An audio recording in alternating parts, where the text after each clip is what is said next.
Hello and welcome to Curiosity Chronicles. This is part 3 of our conversation about Lily and Jack, the two Nova Scotia children who went missing on May the 2nd. This is probably the last time I'm going to talk about this particular case, only because it got really quiet this week. So unless there's some breaking news, there's really not much to say. We do know, actually, I'm going to just pause for a moment to say, if you're watching this as a series, and you got to part 3, you're not crazy. I did get my hair cut. So yes, between videos, I got my hair cut. You're not crazy. You're not crazy. Okay, so we do know that the RCMP has scaled back the search for the children. They made that announcement at least a week ago, maybe 10 days, maybe longer. I can't remember. They do not believe that the children would be found alive at this point if they have wandered into the woods. They've been missing 2 weeks. The odds of them being alive if they have wandered into the woods. Okay, so if we're going along that storyline, they wouldn't be alive now. This does not mean that they're giving up. It just means that they're not looking for missing children anymore. They would be looking for bodies now. The investigation is going to continue. Of course it is. They're not gonna be like, okay, well, we never found them, that's it. No, they are going to keep investigating. We're just probably not going to hear very much about it, which is why it got very quiet. This morning, I was like scrolling. I'm like, looking for any new information, any updates. Couldn't really find anything. And I get it that there are YouTubers who, like, this is how they make a living. So they're going to keep coming up with things to say and stuff like that, keep talking about it. Massive respect for that. It's a lot of hard work. I get it. But for me, that's not the reality for my channel. So unless something new happens, there really isn't much left to say, except for what I have here. I got a couple pages of notes that I wrote. Somebody told me to look up Lily Coursel. I think is her last name, Coursel. It's Coursol. So you might find it interesting. So I did. And it is very interesting. Oh my gosh. Last night, I went for a walk with my husband and my dog, and I was telling my husband about this. His face, when I laid it all out, he was like, oh my goodness. Okay, so Lily is a little girl on the whole other side of Canada. So Nova Scotia's on the east side of Canada, and British Columbia is on the west side of Canada. And this little girl lives in British Columbia, in Chilliwack.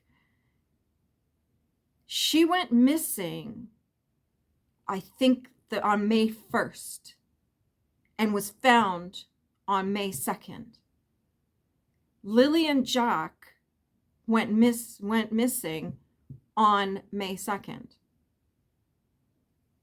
So my first thought when I heard that, there's somebody, thank you so much to the person who commented and said, look up this child.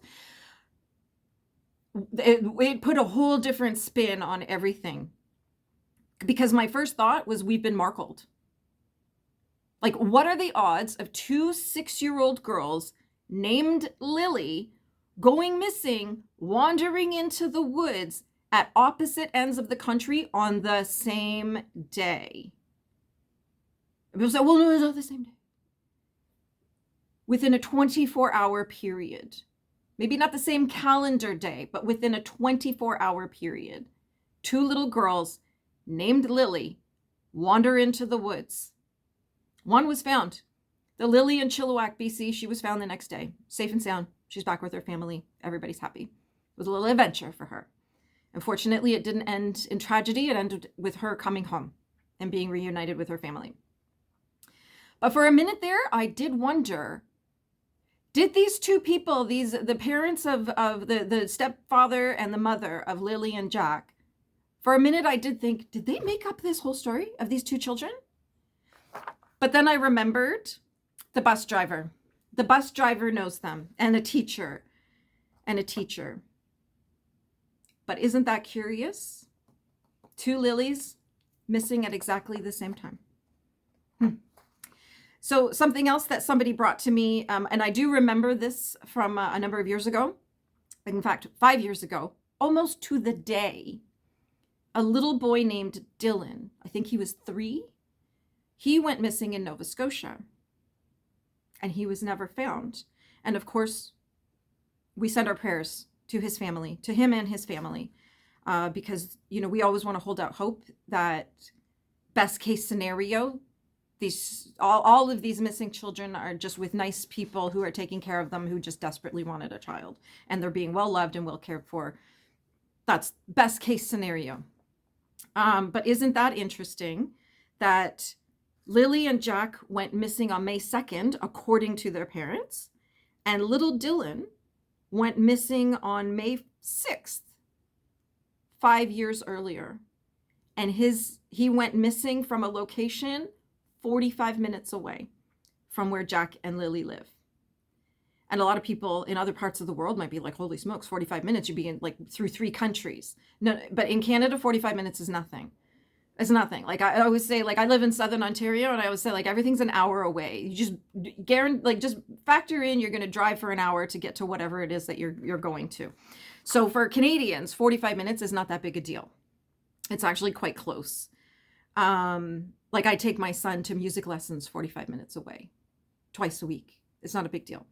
For Canadians, we drive. That's what we do.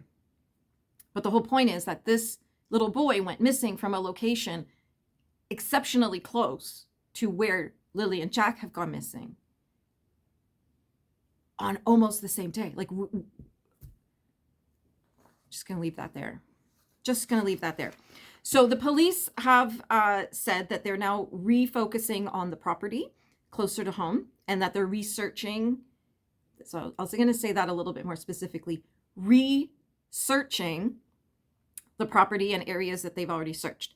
And according to them, they have received 180 tips and have conducted more than 35 interviews, including with family members. That's a lot of people.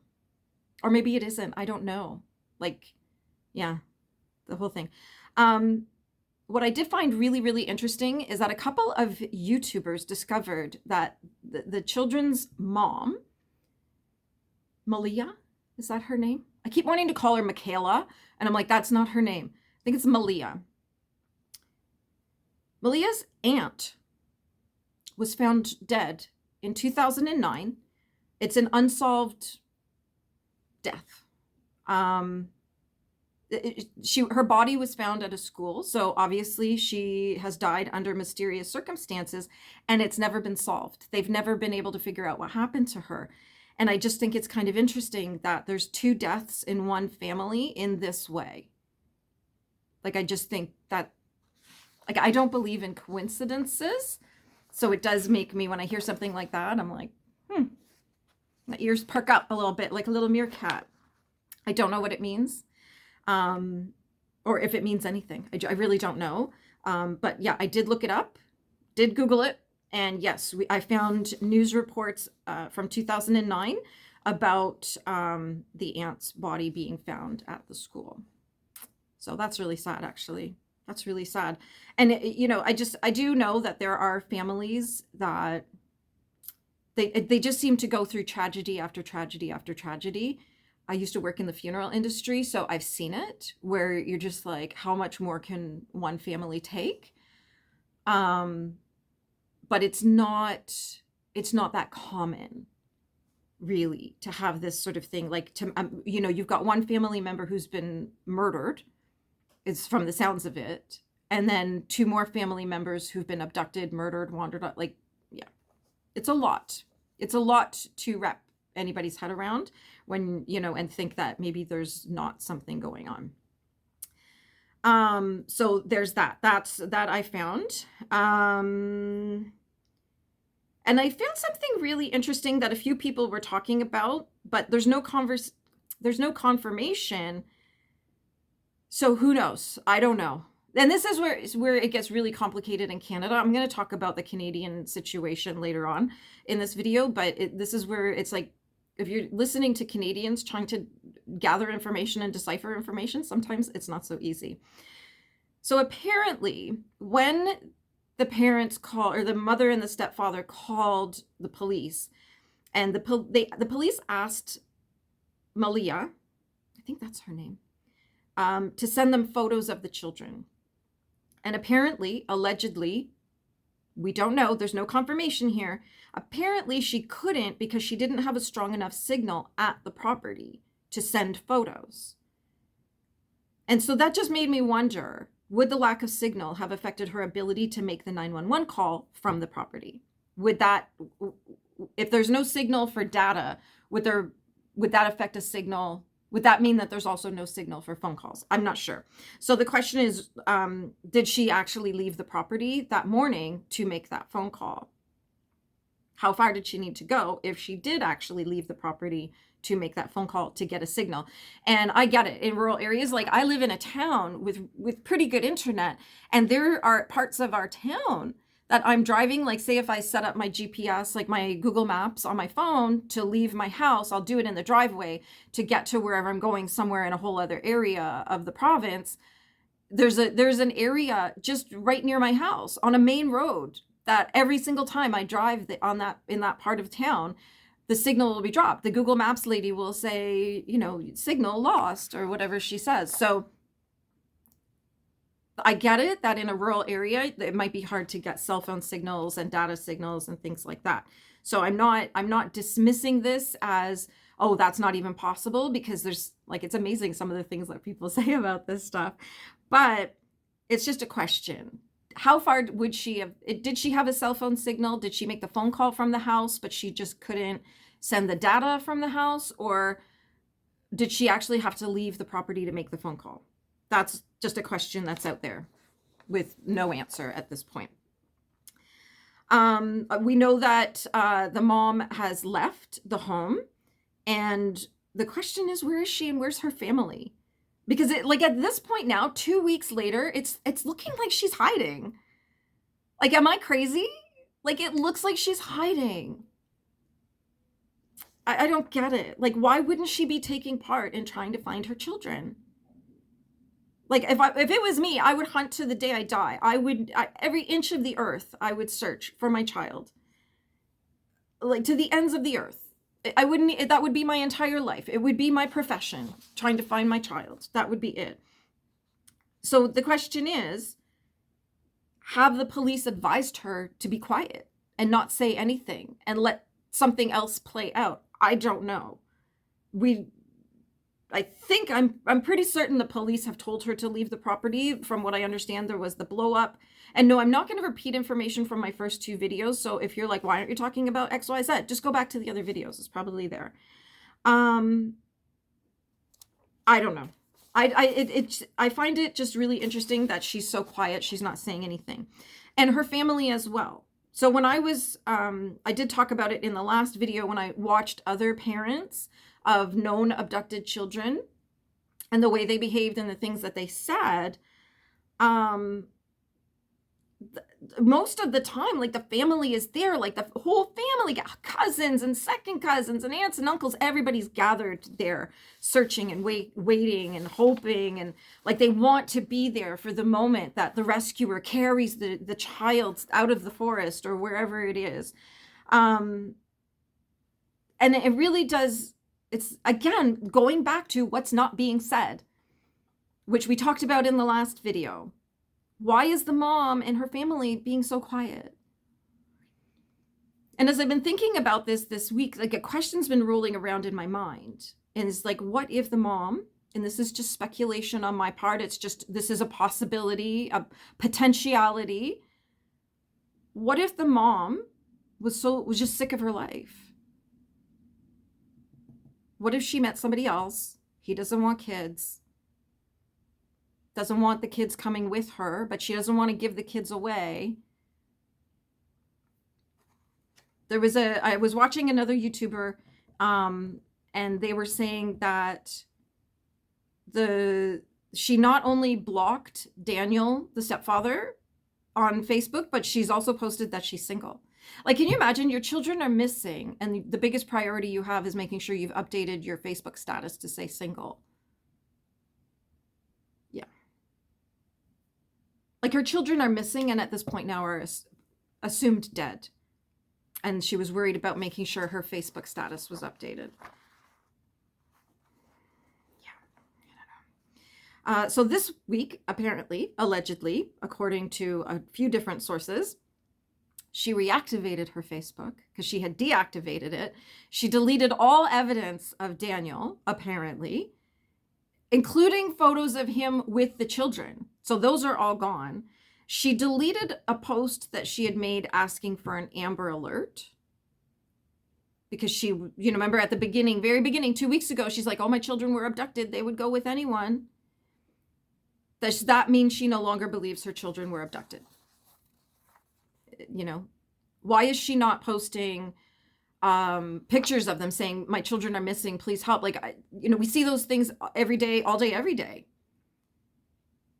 And she wanted an Amber Alert at the start because she, as she said, just to let people know. It's to save her the time, you know what I mean? Which really is how that came off, because she was getting texts from people saying they saw it on social media and were texting her to say, oh my gosh, what's going on? And I guess she just didn't feel like having to deal with all of that. Maybe she just didn't want to bother answering people. I don't know. So given all of that, isn't it curious that she's never posted on social media about her children being missing, with the exception of this Amber Alert, wanting an Amber Alert? And like I said, all day long, I see posts on Facebook of missing children, missing adults, missing dogs, missing cats. She didn't post anything that the public could share, keep an eye out for these children, or because you always hope that, you're going to be sitting in a diner along the highway and you're going to see someone come in and you're going to look at the kids with them and be like, oh my gosh, that's the children on the TV, right? Why would she not be doing that? So yeah, all of this combined, I feel like I'm kind of changing my mind about Daniel. And that's a good thing.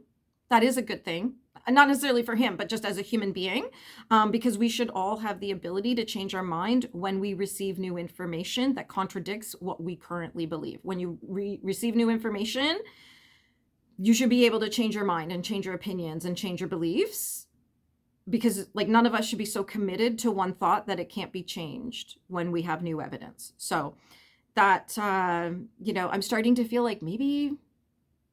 Remember how we started off saying it was Daniel and that the mother knew something, blah, blah, blah, blah, blah. What if it's the opposite? What if it was her? And this is all speculation for entertainment purposes only. But what if it was her and he knows something and he's trying to protect her? I don't know. These are things that go on in my mind when I've got a little too much time on my hands. There was a big storm this morning, so I was puttering around my house thinking about things. So the other question is, where is the biological father? Why has he been so quiet about this? I've seen other cases where the ex, but who is the father of the children, is very vocal, very loud, he's determined to find his kids. But in this case, he's pretty quiet. I don't think I've seen anything where he's made a statement. That doesn't really mean anything. If he's in jail, I'm not sure if he is currently in jail. It might be a case where reporters aren't even able to speak to him. That could be the case. We don't know if they're even trying. You'd think a reporter out there would be like, listen, I've been calling the jail trying to talk to this guy. They won't let me talk to him. That would be a story for sure. Because I just think if they couldn't reach him or they couldn't get him to make a statement, then they would say that, because you say it about all kinds of other things. So why not this? So yeah, at this point now, I am wondering if the police are going to bring in the cadaver dogs. Apparently they did bring in search dogs. And massive thank you to the person who in the comments explained for me and everybody else the difference between different types of search dogs. I didn't know that there were different kinds of search dogs. I've never really thought about it, so I didn't know. But yeah, I guess there's dogs that are meant to search for people who are alive, and then dogs that search for people who are dead. I had no idea. We're all learning here. We're all learning here. I'm getting quite the education. So now, so yeah, the question is the RCMP going to bring in the search dogs? They might do that and never publish it. They might not talk about it. I think they're going to be pretty tight-lipped now going forward until they have some new evidence. or anything comes up. They're not really talking. It's quite interesting how quiet it got. So now I have absolutely zero confirmation of the next part. That doesn't mean it didn't happen, but it also, we don't know if it did happen. I am hoping that someone in Nova Scotia knows one way or the other about this next bit. And I know like people outside of Canada are like, just Google it. Okay. Yeah, I get that. I get in other countries, it's pretty easy to find stuff and do this. But we have a lot of censorship laws in Canada, and that sometimes makes it challenging to actually get real information.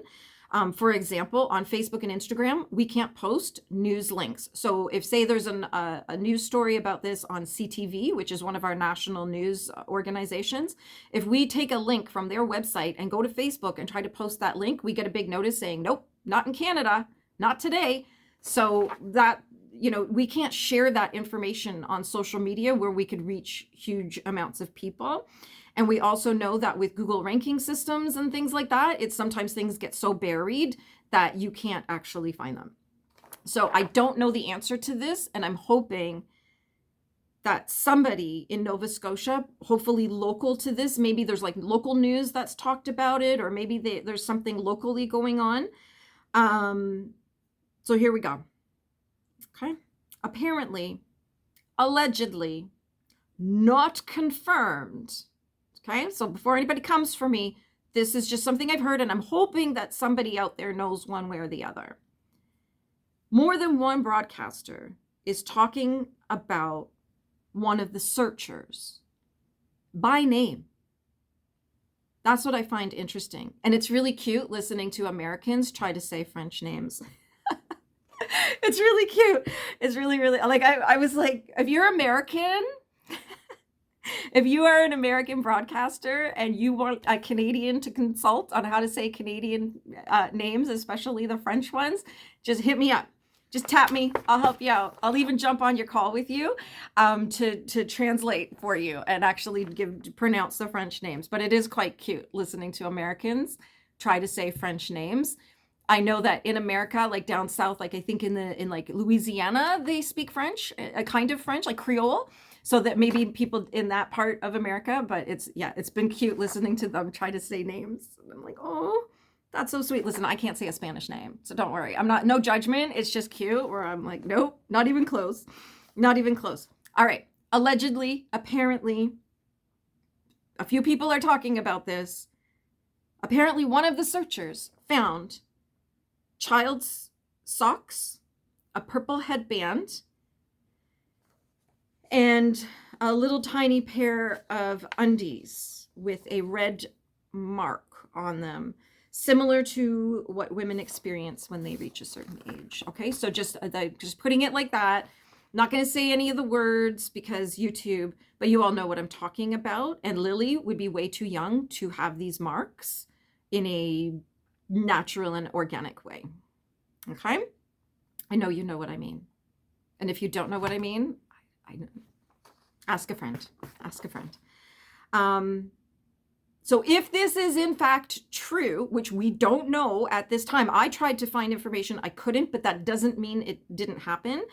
The story that I have heard in a few different places is that this searcher did in fact, his last name is Lemieux, by the way. That's the name of the searcher, not Lemieux. Lemieux. The story is that the searcher found these things and did hand them in to the police. So if that is the case, then I'm assuming there'll be DNA testing. But this is just talk at this point. I don't know if it's real. And I normally wouldn't be like, oh, let's speculate. But it would gossip. But this is pretty important if it is real. If it is true, which is why I'm hoping someone in Nova Scotia has heard about this and knows 100%, or if they're like, no, that didn't happen, then yeah. So what do you think? Are they going to be found? Will they be found alive? Were they abducted, or are they still on the property? Yes, I got all my notes here. Let me know in the comments. Let me know. Let's chat. I'll see you in the comments. Have a great day and stay curious.